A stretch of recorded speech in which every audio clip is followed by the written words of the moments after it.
প্রিয় BA third সেমিস্টারে যারা ছাত্রছাত্রীরা রয়েছো, যাদের মাইনর পেপারে বাংলা রয়েছে, তোমাদের 21 তারিখে পরীক্ষা রয়েছে তোমরা জানো। তো সেই পরীক্ষার জন্য আমি তোমাদের আজকে বাংলার মাইনর পেপার থেকে সাজেশান দেব। কোন ইয়ারের প্রশ্ন তোমাদের এসছে সেইগুলোকে আমি স্ক্যানার করে দেবো এবং তোমাদের বলে দেবো তোমরা কোন কোন প্রশ্নগুলো পড়লে প্রশ্ন তোমরা অনেকটাই কমন পাবে। তো বাংলার এই সিলেবাসে অলরেডি 3টে পরীক্ষা হয়ে গেছে, মানে 3টে কোশ্চেন পেপার সেট হয়ে গেছে। ফার্স্ট সেমিস্টারে মাইনর, ফার্স্ট সেমিস্টারে অনার্স এবং ফার্স্ট সেমিস্টারে এমডিসি পেপার। তোমাদের থার্ড সেমিস্টারে মাইনর পেপার নিয়ে 4টে সেট হবে প্রশ্নপত্র। এবার প্রশ্ন হচ্ছে স্যার আমাদের যে 3টে পরীক্ষা হয়ে গেছে সেখান থেকে কি কোশ্চেন রিপিট আসবে? হ্যাঁ, সেখান থেকে কোশ্চেন কিন্তু আসতে পারে। বিশেষ করে মাইনর পেপার এবং এমডিসি পেপারে যে প্রশ্নগুলো এসছে সেগুলো কিন্তু আসতে পারে। তো সেগুলো আমি তোমাদের দেখিয়ে দিচ্ছি এবং প্রিভিয়াস ইয়ারও তোমাদের যে প্রশ্নগুলো এসছে সেগুলো আমি তোমাদের এক এক করে বলে দিচ্ছি, সেগুলো দেখো, দেখে তোমরা এই প্রশ্নগুলো ভালো করে রেডি করো। তো দেখো, প্রথমে আমি তোমাদের মডেল 1 থেকে বলবো। এখানে দেখো রয়েছে বাংলা ভাষা ও সাহিত্যের আদি পর্বের গতি প্রকৃতি ও নিদর্শনসমূহ, চর্যাপদ, শ্রীকৃষ্ণ কীর্তন। তো যারা এখানে পড়তে চাইছো শ্রীকৃষ্ণ কীর্তন পড়তে চাইছো না, মানে পড়তে চাইছো যে আমরা বাকিগুলো স্যার কোনগুলো করলে শ্রীকৃষ্ণ কীর্তনটা ইগনোর করতে পারবো বা না অনেকটা টাফ পড়তে পারছি না, তাদের জন্য বিশেষ করে আমি বলবো যে বাংলা ভাষা ও সাহিত্যের আদি পর্বের গতি প্রকৃতি খুব ভালো করে পড়বে। ঠিক আছে, ওর নিদর্শনগুলো পড়বে এবং চর্যাপদ সম্পর্কে পড়বে। এই দুটো প্রশ্ন যদি ভালো করে যাও তাহলে আশা করি তোমরা প্রশ্ন কমন পেয়ে যাবে। ঠিক আছে, তবুও যারা মনে করছো না স্যার আমরা শ্রীকৃষ্ণ কীর্তন ভালো করে পড়ে নিয়েছি, তাহলে কোনো অসুবিধা নেই, তাহলে তোমরা সেটি পড়তে পারো। তো এখান থেকে মোট 4টে প্রশ্ন পড়লেই একদম 100% কোশ্চেন কমন পাওয়া যায়। তো আমি চেষ্টা করব তোমাদের ইম্পর্টেন্ট প্রশ্নগুলোকে একবার বুঝিয়ে দেওয়ার। তারপর রয়েছে দেখো মডেল 2 থেকে রয়েছে অনুবাদ, সাহিত্য, ভাগবত, রামায়ণ ও মহাভারত, বৈষ্ণব পদাবলী, বিদ্যাপতি, চণ্ডীদাস, জ্ঞানদাস, গোবিন্দ দাস, চৈতন্য চরিত সাহিত্য, চৈতন্য ভাগবত, শ্রী চৈতন্য চরিতামৃত। মডেল 3 থেকে রয়েছে মনসা মঙ্গল, ধর্মমঙ্গল, চণ্ডী মঙ্গল ও অন্নদা মঙ্গল। ঠিক আছে, এগুলো রয়েছে আমাদের। এই প্রশ্নগুলো ভালো করে তোমাদের একটু এখান থেকে কোন কোন প্রশ্নগুলো ভালো করে করবে সেগুলো আমি আহ, বলে দিচ্ছি। তো চলো, আমাদের আহ, এবার তোমরা বলবে স্যার আমাদের এই একটু দেরি হচ্ছে কেন? তো ভিডিও করব ইচ্ছা আমাদের রয়েছে, প্রচুর খাটাখাটনি থাকে, অনেক ক্লাস থাকে, তার মাঝখানেও কিছু মানে দু পাওয়ালা জন্তু যাকে আমি বলি, ঠিক আছে, মানুষ বলে এদেরকে গণ্য আমি খুব একটা করি না, কারণ এদের কাজ হচ্ছে বিভিন্ন মানে ফেক জিমেল দিয়ে উল্টোপাল্টা মানে গ্রুপে ঢুকে গ্রুপের মধ্যে জ্বালা যন্ত্রণা মানে টেক্সট করা, তার মধ্যে হচ্ছে ফেক জিমেল দিয়ে ভিডিওর মধ্যে ঢুকে কমেন্ট করছে, সেগুলোকে দেখতে হচ্ছে। আমাদের যারা রয়েছে আরও গ্রুপ টিম মেম্বাররা তারা দেখছেন সেগুলো। তো সেগুলোকে দেখবো না ভিডিও করব না তোমাদের জন্য সাজেশন রেডি করব, তো বুঝে উঠতে পারি না। কিছু আছে এরকম ইউটিউবাররা, এদের মানে কাজকর্ম তো নেই, ঠিক আছে, অন্যের নামে মানে আহ, এই একরকম কথা আরেক রকম পরে কথা বলে। ঠিক আছে, আমার আমার তো ভিডিও, যাই হোক কী বলবো আর বানিয়ে, তো তাদেরকে অনেক অসংখ্য ধন্যবাদও রয়েছে, কারণ আমার নামে এত সমালোচনা করে লাভের লাভ কিছু হয় না, না সাবস্ক্রাইবার আমার আটকাতে পারে, না কোনো কিছু অসুবিধাতে ফেলতে পারে। ঠিক আছে, যারা ছাত্রছাত্রীরা যারা বোঝে, ঠিক আছে, কে স্ক্যাম, কে কী মিথ্যা কথা বলে এগুলো বোঝে। ঠিক আছে, তো একটু তোমাদের কাছে ক্ষমা চেয়ে নিচ্ছি দেরি করে ভিডিওগুলো পোস্ট করার জন্য, কারণ অনেক আমরাও রয়েছি, আরও অনেকজন টিচাররা রয়েছে, আমরা একটু ডিস্টার্বের মধ্যে রয়েছি। মানে করতে দিতে চায় না, মানে যদি তোমাদের জন্য মানে কম রিজনেবল প্রাইসে বা চেষ্টা করি যতটা কম রেমুনারেশন তোমাদের দেওয়ার, কারণ এরা তো ব্যবসা করতে এসছে, এদের কাজকর্ম তো কিছু নেই। তো যারা সৎ পথে থেকে করতে চাইছে তাদের নামে উল্টো পাল্টা বদনাম করা, ঠিক আছে।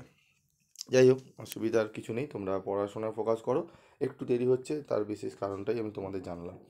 তো দেখো আমাদের নম্বর বিভাজন দেখে নাও, 3টি 15 নম্বরের প্রশ্ন, 3টি 5 নম্বরের প্রশ্ন। ঠিক আছে, তোমরা জানো, তোমাদের আর বলার কোনো দরকার পড়ছে না, আমি বলছি না তোমাদের। ঠিক আছে, চলো চলো আমরা দেখে নিই আমাদের প্রশ্নগুলো। দেখো, মডেল 1 থেকে আমাদের শ্রীকৃষ্ণ কীর্তন কাব্যটির সাধারণ পরিচয় দিয়ে এর ঐতিহাসিক গুরুত্ব আলোচনা করো, কবি কৃতিত্ব আলোচনা করো। ঠিক আছে, অথবা শ্রীকৃষ্ণ কীর্তন কাব্যের রচনাকাল ও বিষয়বস্তুর সংক্ষিপ্ত পরিচয় দিয়ে বাংলা সাহিত্যের ইতিহাসে কাব্যটির অভিনবত্ব আলোচনা করো। এই যে প্রশ্নটি, এই প্রশ্নটি তোমাদের 2023-এর মাইনরে এসছে, 2023-এর অনার্সে এসছে, 2024-এর জেনারেলে এসছে। এই প্রশ্নটি আমার মনে হয়, আমার বিশেষ করে মনে হয়, ঠিক আছে, আমাদের যে বাংলা টিচার রয়েছে তারও মনে হয় এই প্রশ্নটি কিন্তু এই বছরের জন্য, মানে এই বছর তোমাদের মাইনরের থার্ড সেমিস্টারের কথা বলছি, অত্যন্ত গুরুত্বপূর্ণ। এই প্রশ্নটি যদি পড়ে নাও, আমার মনে হয় এই প্রশ্নটি হয়তো কোশ্চেন পেপারে ছাপিয়ে দিতে পারে, এর সাথে আরেকটা অথবা দিতে পারে, সেটি আমি বলে দিচ্ছি। তবে এটি যারা পড়বে না তাদের জন্য আমি বলে দেবো। তারপর রয়েছে দেখো আমাদের এই যে চর্যাপদের এই প্রশ্নটি, বাংলা সাহিত্যের প্রাচীনতম নিদর্শন কি, এর আবিষ্কার সংক্রান্ত তথ্য বিবৃত করে গ্রন্থটির ঐতিহাসিক মূল্য নিরূপণ করো। এই প্রশ্নটি এইভাবে না দিলেও তোমাদের 2 নম্বরে যে রয়েছে দেখো, চর্যাপদের আবিষ্কর্তা, প্রকাশকাল ও প্রকাশনা সংস্থার নাম উল্লেখ করো, চর্যাপদের সাহিত্যমূল্য বিচার করো। এই প্রশ্নটি দিতে পারে, মানে এটি অথবা একই অ্যান্সার হবে। এই প্রশ্নটি মানে 1 এবং 2 নম্বরে যদি প্রশ্নটি একটু কষ্ট করে ভালো করে নিতে পারো, আমি আশা করি একদম এখান থেকেই তোমরা প্রশ্ন কমন পেয়ে যাবে। 15 নম্বরে তো মিনিমাম মানে একটা পাবেই, হয়তো যদি 15তে না পাও 5-এ পাবে। ঠিক আছে, তো খুব ভালো করে উত্তরগুলো পড়বে, বুঝে পড়বে।